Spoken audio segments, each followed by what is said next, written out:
What if God wrote your to-do list? 52 ways to make the most of every day. Reset your car radio. I respect the podcast revolution.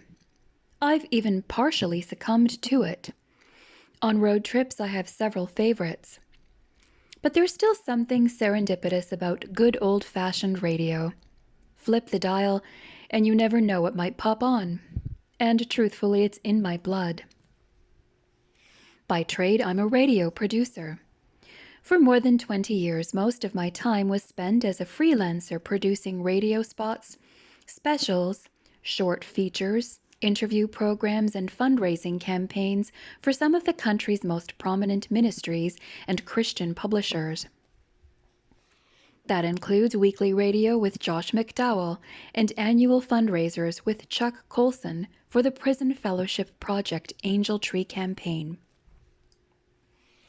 I co-wrote more than 4,000 scripts for Today's Father, a short feature for the National Center for Fathering.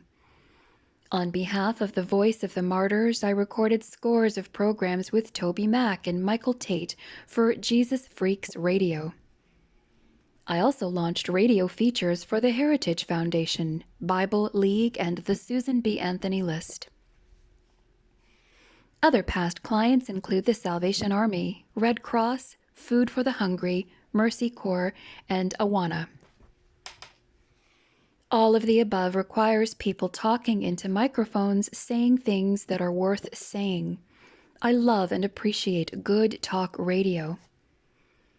On a good talk station, you can expect to find breaking news stories, sports updates, weather alerts, some cheerful banter, movie reviews, scrappy interviews, healthy debates providing both sides of controversial issues, an occasional goofy story, and a few voices you can trust.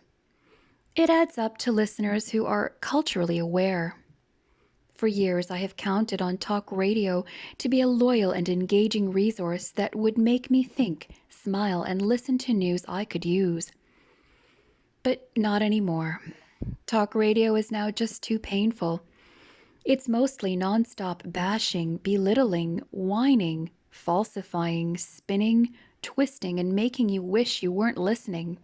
So I don't. In recent days, I've locked my Chicago area dial to WBGL-FM 104.7 for a steady stream of contemporary Christian music, which leaves me humming some uplifting tunes with uplifting lyrics for much of the day. I do realize this is a phase, probably just a short season of rebellion against trashy talk radio.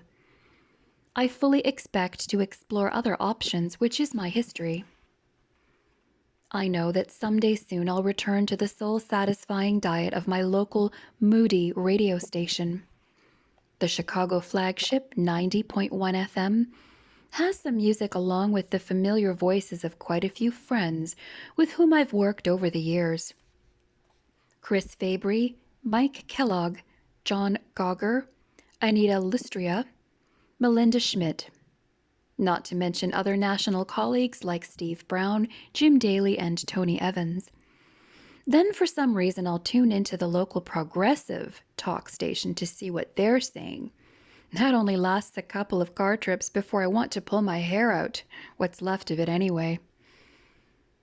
NPR is a great listen on weekends, especially with This American Life, Wait, Wait, Don't Tell Me, and the Moth Radio Hour.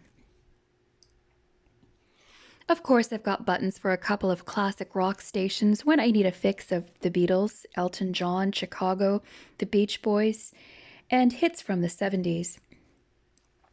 I will also flip to stations that play current hits from artists whose names I can't keep straight.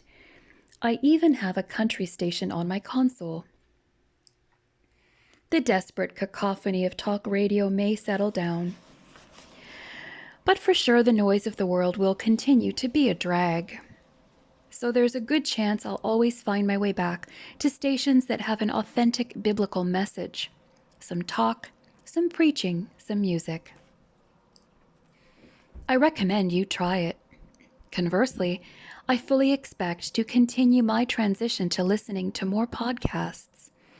The trouble there, of course, is that it's tempting to download only podcasters with whom you agree. I think it's critical to take in opposing and diverse viewpoints once in a while. That's why when you're driving, it's wise sometimes to let whoever is sitting shotgun choose the station.